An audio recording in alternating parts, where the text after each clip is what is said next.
नमस्कार दोस्तों, स्वागत है आप सभी का आपके अपने YouTube चैनल टेक्निकल डिलाइट में। दोस्तों उम्मीद करते हैं आप सभी लोग जहां भी हैं अच्छे हैं, मस्त हैं, बिंदास हैं। दोस्तों यहां पे हम एक मॉडर्न अपडेट लेकर आए हैं जो है मालवीय राष्ट्रीय प्रौद्योगिकी संस्थान के अंतर्गत जो वैकेंसी आई है उसके बारे में, जो कि जयपुर का ऑर्गेनाइजेशन है। आप यहाँ देख सकते हैं MNIT इंस्टीट्यूट है ये। इसके अंतर्गत जो टेक्नीशियन की भर्ती आई है, जब इसका ऑफिशियल वेबसाइट का लिंक है ये, जिसका लिंक मैं आपको ऑलरेडी डिस्क्रिप्शन में दे दूंगा, जहां से आप डायरेक्टली इस साइट को विजिट कर सकते हैं। ओके, जब नीचे की तरफ आप यहाँ पे आएंगे तो यहाँ पे इसका एडवर्टाइजमेंट दिया हुआ है और यहाँ एप्लीकेशन फॉर्म। ठीक है, आपको ये एडवर्टाइजमेंट के लिए नोटिस दिया चुका है। ये टेक्निकल असिस्टेंट की पोस्ट है एंड टेक्नीशियन की पोस्ट है, जो purely on the time contract basis रहने वाली है। तो मैंने ऑलरेडी इसका नोटिफिकेशन डाउनलोड कर लिया, तो मैं नोटिफिकेशन की तरफ आपको लेके चलता हूँ। ये है उसका नोटिफिकेशन, आप यहाँ देख सकते हैं, जिसमें क्लियरली मेंशन किया गया engagement of a technical assistant and technician at material research centre purely on contract basis. ठीक है, इसमें जब नीचे की तरफ आप आएंगे तो यहाँ पे देख सकते हैं एजुकेशनल क्वालिफिकेशन जो है, जिसके लिए 2 पोस्ट अवेलेबल हैं, BE BTech mechanical instrumentation and control engineering, electrical electronics metallurgy engineering और chemical engineering, MSc in chemistry and applied chemistry physics. ये वाले कैंडिडेट भी इसमें एलिजिबल हैं अप्लाई करने के लिए। Experience candidate must have at least 2 year experience of installing, maintaining, running any and or all type of equipment, that is TEN, SEM, NMR, mass and or equipment related to the sample preparation for the electron microscopy और NMR mass spectroscopy. ठीक है, जो आपका working day रहेगा वो 6 day in a week, यानी Sunday की छुट्टी रहेगी और 50,000 पर मंथ इसमें सैलरी रहने वाली है। उसी तरह टेक्नीशियन की अगर बात करें तो आप यहाँ देख सकते हैं टेक्नीशियन के लिए जो पोस्टें हैं वो 4 पोस्टें दी गई हैं आपको यहाँ पे। उसके बाद देखिए एजुकेशनल क्वालिफिकेशन की बात करें तो BTech होना चाहिए, डिप्लोमा होना चाहिए, चाहे आप ITI वाले कैंडिडेट्स हैं वो भी इसमें एलिजिबल है अप्लाई करने के लिए, जिसका mechanical, electrical, electronics, instrumentation, metallurgical और पॉलीटेक्निक और ITI इन रिलेवेंट ट्रेड, इसी ट्रेड से आपका रिलेवेंट ट्रेड से आपका ITI भी होना चाहिए, चाहे डिप्लोमा हो तो भी आपका इसी ट्रेड से होना चाहिए। एक्सपीरियंस आपको 1 साल का रहने वाला है। Working experience in material testing, mineral processing and capable of handling operating static equipment है UV विजिबल। ठीक है, इससे रिलेटेड आपका एक्सपीरियंस रहना चाहिए। 6 डे इन अ वीक आपको वर्किंग आवर रहेगा। 28,000 पर मंथ आपकी इसमें सैलरी रहने वाली है।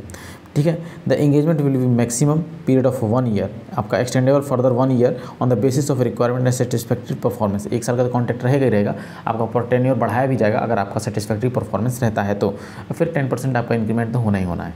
ठीक है, regular appointment of start whichever area on purely contract basis है ये। The working day of 6 day in a week, interested candidate में submit their application at enclose CV format and the requirement @MNIT.ac.in।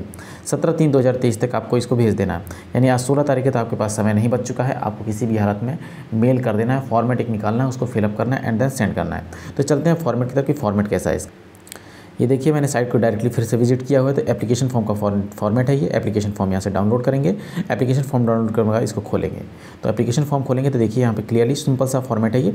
इसमें post applied for, किस post पे आप apply कर रहे हैं, name of applicant, father's name, mother's name and then after gender, date of birth, age आपकी 28/2/2023 से calculate कर लीजिएगा। फिर उसके बाद आपका यहाँ पे permanent address, correspondent address, email and mobile number. फिर उसके बाद एसेंशियल क्वालिफिकेशन जो होगी आपकी एजुकेशनल 10th का, higher secondary, graduation, post graduation. उसके बाद देखिए यहाँ पे एनी अदर आपके पास क्वालिफिकेशन, तो उसको यहाँ पे मेंशन कर दीजिए। Area of specialisation if any, किस एरिया से आप बिलोंग कर, मतलब किस फील्ड से आपका एक्सपीरियंस है। फिर उसके बाद प्रोफेशनल एक्सपीरियंस की अगर बात करें तो डेजिग्नेशन, किस पोस्ट पर आप कंपनी में काम करते थे, ऑर्गेनाइजेशन कौन सा था, कब से आपने कब तक काम किया है, total in a month, total experience, number, nature of duties आपकी क्या क्या थी वो आप यहाँ पे मेंशन करेंगे। रिलेवेंट डिटेल, आपका एक्सपीरियंस से रिलेटेड कोई अगर डिटेल है तो वो भी आप यहाँ पे मेंशन कर सकते हैं।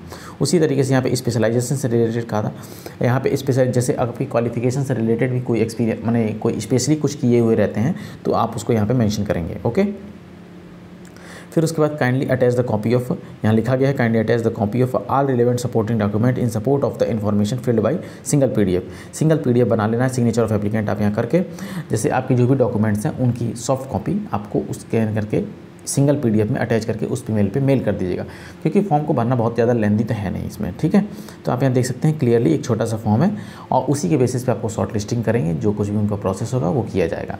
तो एक अच्छी अपॉर्चुनिटी है, अगर आप इसके लिए एलिजिबल हैं, आपका इस फील्ड से रिलेटेड एक्सपीरियंस है तो आपको ये अप्लाई करना चाहिए। और आगे के लिए आपको बेस्ट ऑफ लक। अगर ये वैकेंसी आपके लिए हेल्पफुल है और इस तरह की इन्फॉर्मेशन आपके लिए हेल्पफुल है तो चैनल को सब्सक्राइब कर अपने दोस्तों में शेयर करना ना भूलें। धन्यवाद।